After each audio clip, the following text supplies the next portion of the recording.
hotel staff didn't speak a word all this time.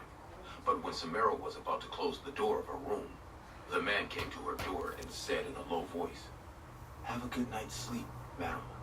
Please, stay in your room at night. Otherwise..."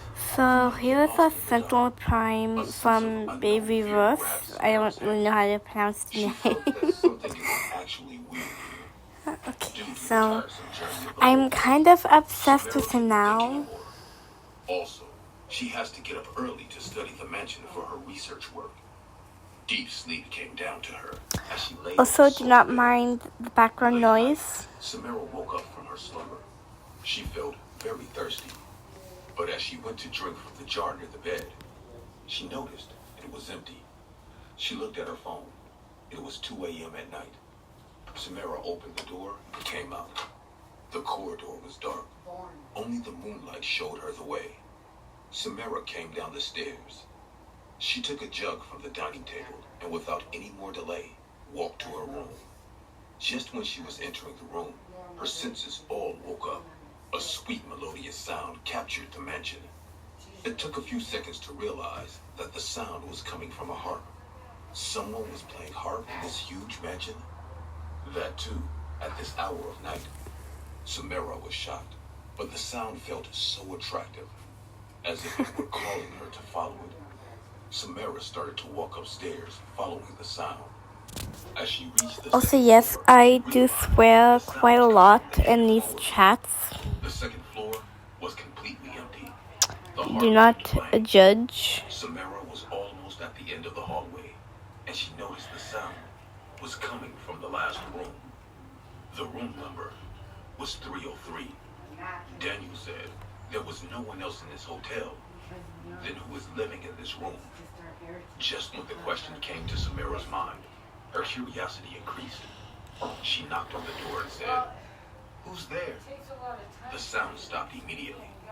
Suddenly, the atmosphere around her got too quiet. Samara twisted the doorknob, but found it was locked from the inside. The silence around her started to frighten her. Without wasting any more time, she quickly got into her room and locked the door. She didn't hear any sound the entire night. The next morning, a cleaning lady came to her room. Samara was all set to get to her work. While taking her notebook and writing supplies, she asked the small, middle-aged woman. So you may want to pause for some of the reading, but it's completely allowed and I do not mind at all. Her face turned pale and drops of sweat appeared on her forehead. She said, I don't know, madam." Then she began to clean her room. The sudden change in her behavior after hearing about room 303 made Samara even more curious about that room. But she didn't say anything and left for her work. The mansion was filled with instances of Romanian artwork. Samara was standing in the garden and inspecting the garden fountain just when she heard a familiar voice. "How's your work going so far, Miss Willis?" Daniel came to her with a big smile. Samara said that she's loving it already. She then asked Daniel in a hesitated voice, "Don't mind me asking, but is there anyone living in room 303? Daniel replied with a surprised face. "Room 303? No. But why would you go there? We already told you it's out of use for maintenance purposes." Samara felt embarrassed for wandering around in this private property at night. She answered in a humble voice, "Actually, last night I went to the dining hall to get water. Just then I heard someone playing a harp. I followed the sound and discovered it was coming from room 303 on the second floor. I just got curious because you told me there was no one else living here." Daniel hesitated too and said, Yes, I told you the truth. No one lives in room 303.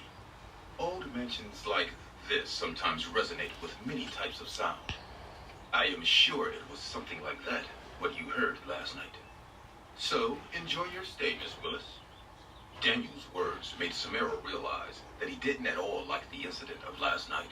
But Samara couldn't understand why everyone is acting so mysterious about this room. So she has to know, What exactly happened there? Also, I'm pretty sorry that I did not show my persona at the beginning. That these people here are I will when I get down to the bottom, and then I will continue the trap. Say a word to her. The other two people ate quietly as well.